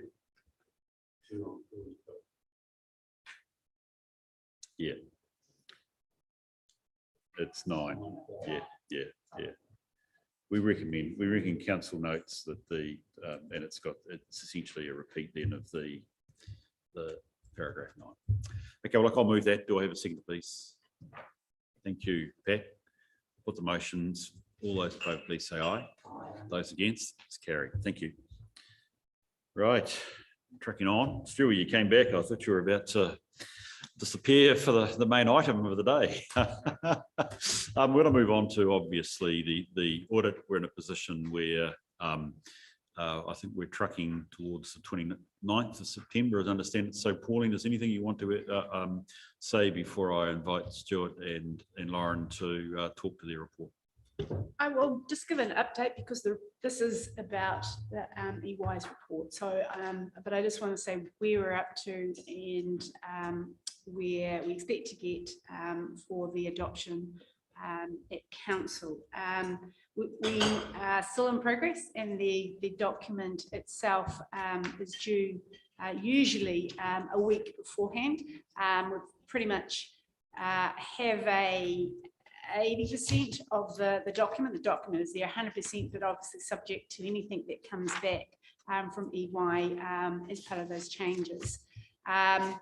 Last year, just noting that this process is pretty intense in terms of being able to get the reporting timelines and getting that to you. So there's a making sure that we have the balance between completeness, which is there's no changes into the annual report, as opposed to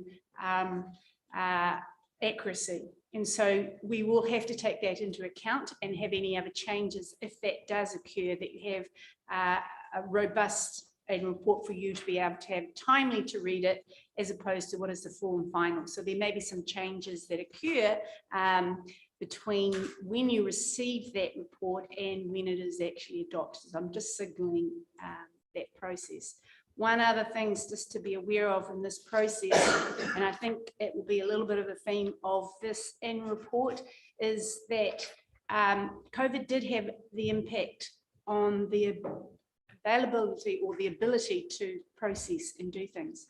Where it affected us in this particular case was on a significant part of the works, which was evaluations. And two parts of it, the roading and our four waters, are usually not that impacted, but they were significantly in this particular time. We would have we have roading each year, and we usually have that completed by the end of July. Unfortunately, due to they hadn't started at that time. So that impacted in turn some of the significant and substantive testings and having that information and going backwards and forwards, and same as with the free waters. I just want to acknowledge the work that we have with Lauren, that she has been, and she's working through with that. And that's been open and transparent communications between both sides. And I also appreciate both Stuart and Lauren to actually give additional communication to our whole group process. That was invaluable in allowing us to know where we are and what are the other things. So that's it for me. It is your report. Thank you, Stuart and Lauren. That's a good basis to start. I would like to hear from these guys first, if that's okay. These guys first, and then we'll come back and just round out our understanding of dates for actual delivery for the reports. But in your hands, Stuart and Lauren. Thank you, Chair, and thank you, Pauline, for those comments. So as Pauline's reflected, we're not exactly over the line just yet, but we expect to be able to be in a position to be over the line upon council adopting the annual report at the end of next week. We've just got to, after this meeting, we'll work out a little strategy in terms of what the runway looks like between now and then. Unfortunately, we lose, well, nominally we lose Monday, but we'll certainly be working Monday, some of us anyway. So look, I mean, the audit's gone pretty well in terms of everything that we've sought to have delivered to us has been delivered in a timely and effective manner. We have a really good working relationship with Pauline and her team, and we really appreciate that. There has certainly been a couple of challenges in terms of the infrastructure assets and also in terms of the group reporting. We have completed the audit of Gisborne Holdings Limited. However, we provided sort of our final adjustments to Gisborne Holdings on, I think, about the 6th of September. We sort of had to see about 4 or 5 different sets of the financial statements in, as it progressively got more correct, shall we say, over that time. So that has delayed the consolidation process, which has presented a challenge to Pauline and her team. So that's a work on, shall we say, for the future. So what I'll do, I'll just sort of summarise where we're at, and then I might pass over to Lauren for talk about a couple of key areas, and then really just happy to take sort of questions, queries, complaints from anybody around the table. So we did have a bit of an outstanding list sitting at the back of our report. The majority of those are resolved. Lauren and I have been through our files, worked with our team, and sort of some final follow-up questions have been put to Pauline's team, which we need to close out. But we don't expect those to be giving rise to anything of a material nature. It's really just around auditors have obligations to maintain files in an appropriate manner. So we have to close some things out. The key areas associated with that are ensuring that the final consolidated numbers have come together correctly, and also just some work around, particularly around subsidies, grants, in regards to the correlation between incurrence of capital expenditure and the recognition of that revenue, just making sure that cut-off's right. Those are the sort of the 2 particular areas. So, I mean, we've been through your end report. I think your end report's looking pretty good. And obviously there's a number of challenges in regards to service performance simply because of the sheer volume of activity that's been and weather events that have been going on in the district during the year. We're conscious of those. We've spent a lot of time focused on your major capital work and your progress at sort of remediating some of the damage done by the weather events. One of the key questions we did have to touch on was really around the roading infrastructure, the $20 million estimate sort of bill to sort of fix things. Does that represent an impairment, or is that going to be sort of done in the normal course of business? So things like that have had to be focused on during the year. Lauren, if you could just sort of touch on a couple of things. Yeah, sure. Thanks, Stu. So maybe I'll just touch on a couple of the key areas that we've focused on, which I can call out in the report. So on page 4, we really speak to the infrastructure asset valuation. So obviously the infrastructure assets make a significant portion of council's balance sheet, and most of these are valued at depreciated replacement costs. So roading was revalued annually, and Stantec provides that revaluation. The infrastructure assets are valued every 3 years and sort of indexed according to market movements and rates in the intervening years. The table on page 4 sort of outlines that there's been some revaluation movements reflective of the cost increases that I guess were discussed previously, the additional cost of completing some of these if you were going to replace these assets. In terms of, I guess, we've met with the valuers for both Stantec and WSP, who provide the rates of the infrastructure assets, discussed with them sort of what the drivers of the valuation were and really understood the detail that fed into the balance sheet. And as you mentioned, we've really thought about that impairment assessment of your roading with the emergency works and the flooding that's been observed in the region. We're substantially through our audit procedures of the infrastructure assets. I guess for us, we're also interested in how they're reflected in the annual report now that we've got the detail of where the revaluations are landing. The other key area that I'd like to talk about is on page 7 around grants and subsidies. So again, really focusing on the 2 major grants being revenue received for the council for the year, Waka Kotahi funding. So generally that's this year is every dollar spent on roading, Gisborne Council gets 68 cents in that dollar. And so really interested in the relationship of how that's being claimed with Waka Kotahi and particularly around sort of when we get to balance state this financial year versus next financial year is an area of interest for us. And then secondarily understanding, well, what are the nature of those expenditures being claimed for Waka Kotahi and are they in line with what you're allowed to claim against? The second key grant revenue coming through the council this year is obviously in relation to the Olympic pool. So Crown Infrastructure Partners are funding a large portion of that project. And so we've understood the progress of the pool and then really again that relationship of what expenditure has been incurred and how is that being reflected in the revenue coming through Infrastructure Partners. Thanks, Lauren. What I would like to say, just in terms of those revaluations, don't feel particularly picked upon in terms of some of those valuation uplifts. We've been observing that across the sector, and as part of our review process, we've been comparing your valuations with other valuations from other providers for different asset types across the sector. And so from Porora to Gisborne, and parts in between, I can confirm that valuations are all trending in the same sort of way. Although if things start to plateau, obviously there might be some hope for some settling down in the near future. That will then obviously flow through to depreciation charges for the forthcoming financial year, and so that's obviously the next sort of area of focus. In terms of those subsidies and some of those capital project progresses, we've obviously been through where those are at. If there's any sort of strange phone calls from the pool about 2 unusual looking people peering in at the pool last night at about 6 o'clock, that'll be us.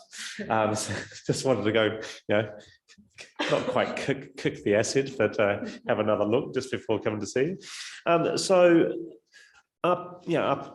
We've got some matters to close out, but I'm pretty confident about how things have gone.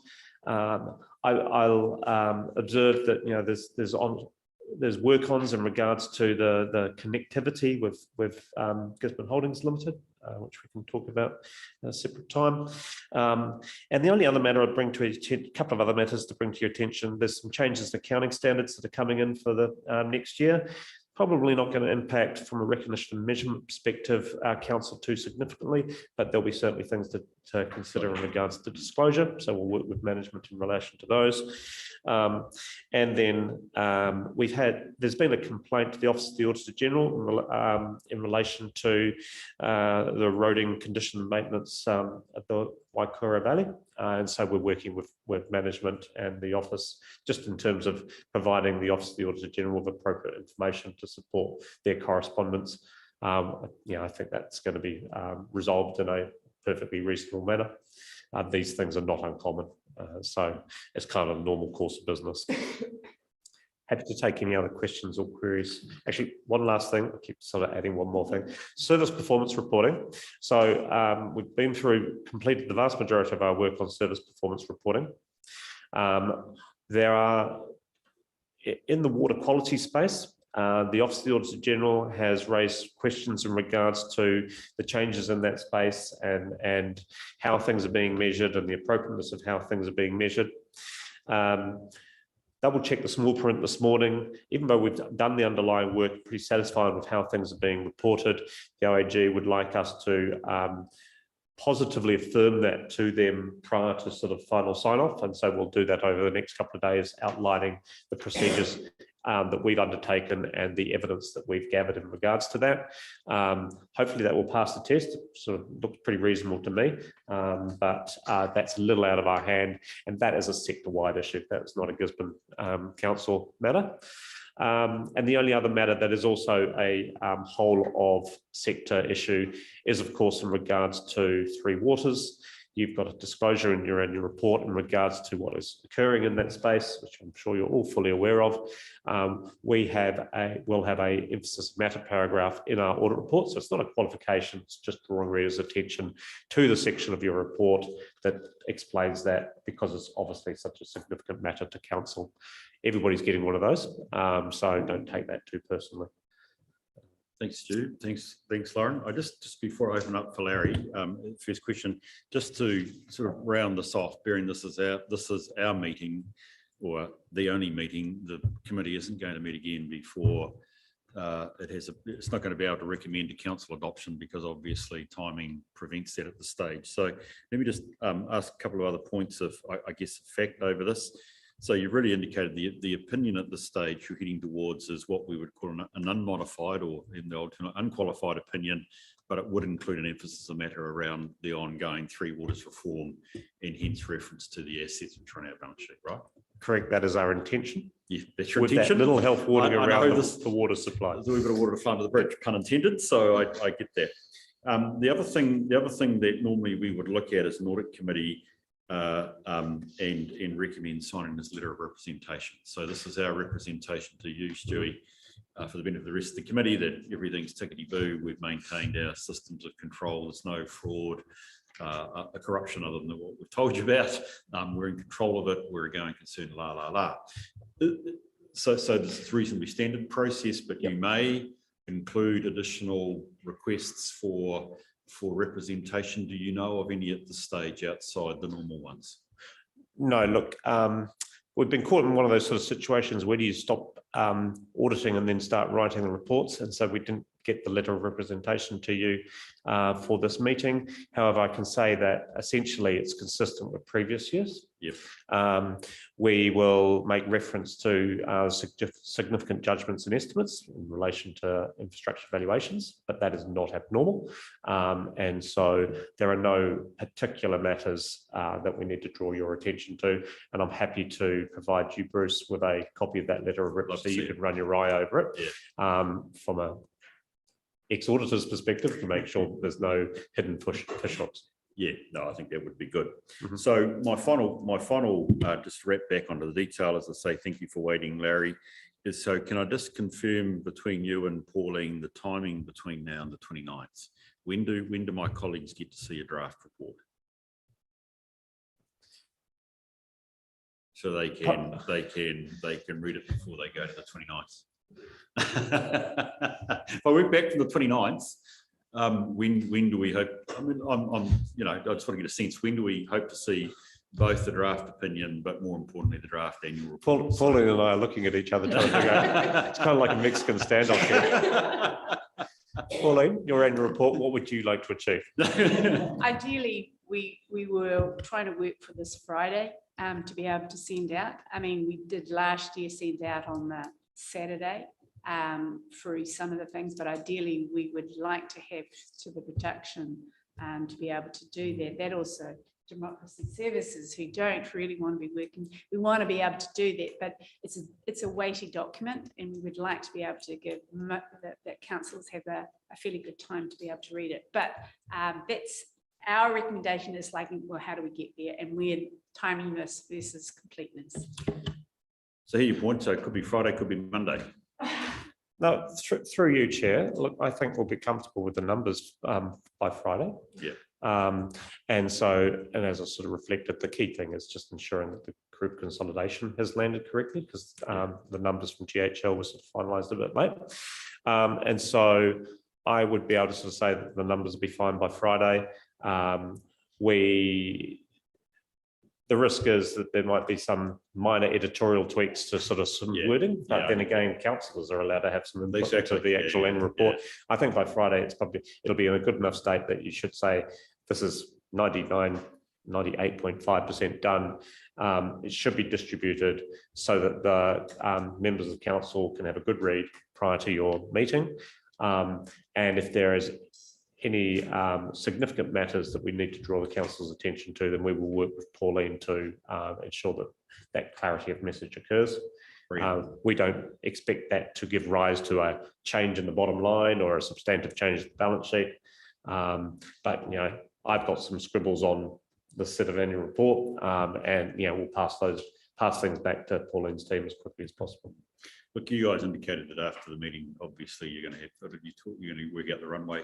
I just wonder, Pauline, if you could just email the committee with what that runway looks like, sure, just so that we can get a set of expectation. But I know the running around of madness that we're into, given the extenuating circumstances of the year. So we will be one of the few local authorities to have their report prior to the elections. I stress that we'll be one of the few. So I appreciate the efforts we are to get there for the 29th.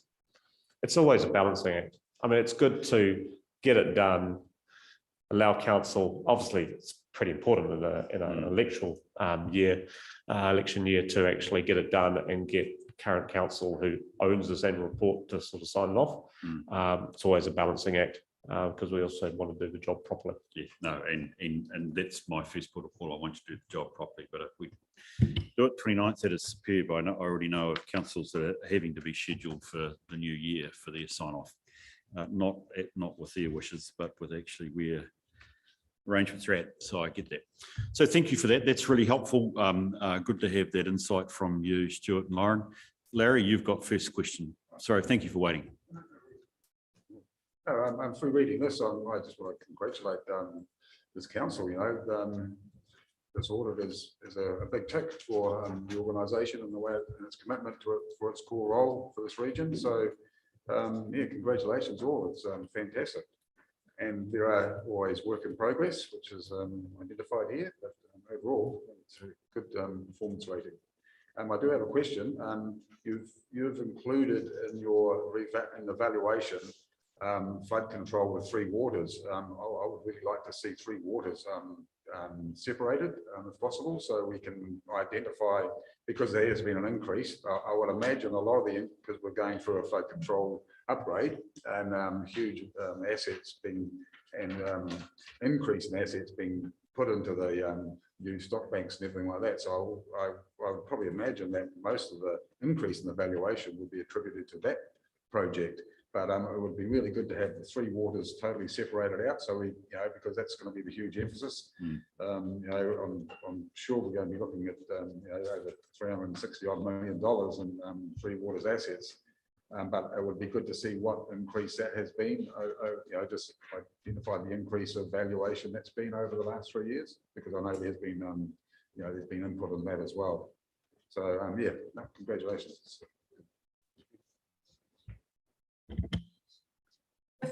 Probably Lauren's got it, but I know that the flood is just 10 million difference associated to the rest of the other 43 million is associated with other free waters. So that's the valuation, but you can confirm, but it's so we're looking at 390 for 3 waters.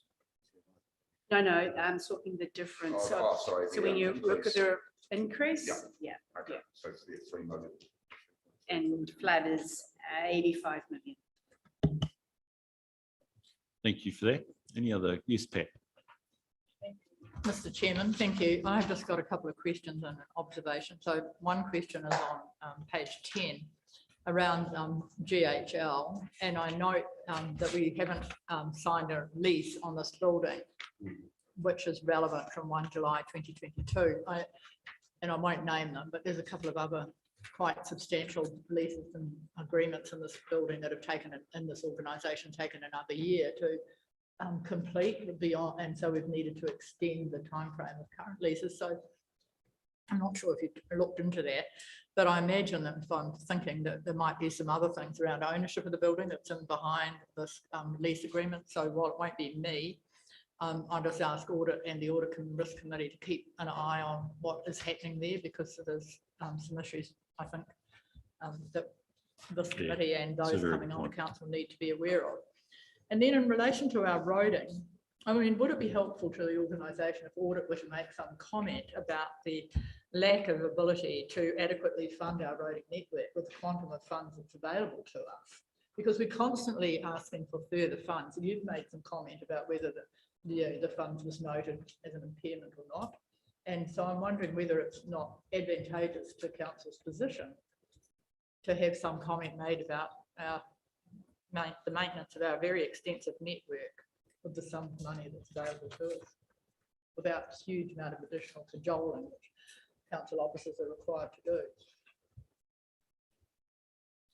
Look, roading is a challenging area. It's not usually the auditor's role to take a view in regards to, I say, the adequacy of Wakatahi's funding rates. And often the key element where we, in terms of roading or the large infrastructure asset groups that the auditor does actively get steps into, is when we're reviewing the asset management plans and the infrastructure strategy as part of the LTP process. And, you know, really questions there around the adequacy of funding levels and is it sustainable? You know, that's what brings the whole sustainability question onto the table. So, yeah, look, I acknowledge that with the amount of, you know, the number of rain events and the amount of damage that has been incurred across the infrastructure, there's certainly an area for ongoing challenge for Gisborne. It's certainly it's a challenge for a number of different councils. So, you know, it's not my role to sort of make a statement whether you're getting enough money from central government or not. But it's certainly something that this committee and council in general are obviously focused on and need to remain very focused on. It would be appropriate, Pat, though, if and I hear your point about some assistance from Audit. It's not in the sense of political alignment with any battles we may or may not have with Wakatahi. But I would note that assuming that a fair chunk of the 171 million revaluation is depreciable, it won't all be depreciation rate because presumably it relates to some things which we don't depreciate. Our annual plan next year is going to be a substantial challenge, because that is a significant hit to our depreciation. Yeah, I mean, and that gets back to the point you're making, Pat. So I think, you know, if there was any flow-on implications you can see from this, particularly to the challenge to our financial strategy, that would be helpful. I think that would be the right area, possibly with comfortable within your area of competence or between the rail lines, whatever we want to call it, that you could make some comments. Yeah. I mean, as we observed, unit rates are going up across the country. Yeah. Yeah, bitumen is basically oil. Oil is basically Russian. Yeah, there are implications. Yeah. No, I get that. I mean, look, I've already been involved in a number of conversations around the country where we know our annual plan next year is one of our biggest challenges, and it's from straight revaluations. Yes, Pat. Supplementary, did I hear you say that we would have an opportunity to ask questions public excluded? Oh, yes, we do. Yes, Stuart's coming back to us. Well, hopefully Stuart and I can stay with us to the end of the PX. We will have a chance just to talk with our staff with Stuart. So thank you. Got any other questions for Stuart and Lauren at this point?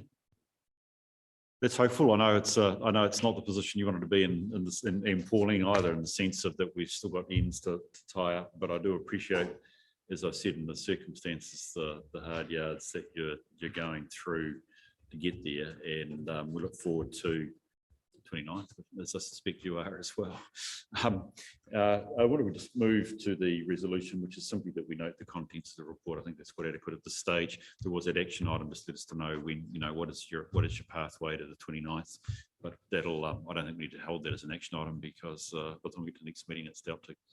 So look, I'll move from the chair. Do I have a seconder for that, please? Thank you, Terry. Appreciate that. Put the motion. All those in favour, please say aye. Those against? It's carried. Brilliant.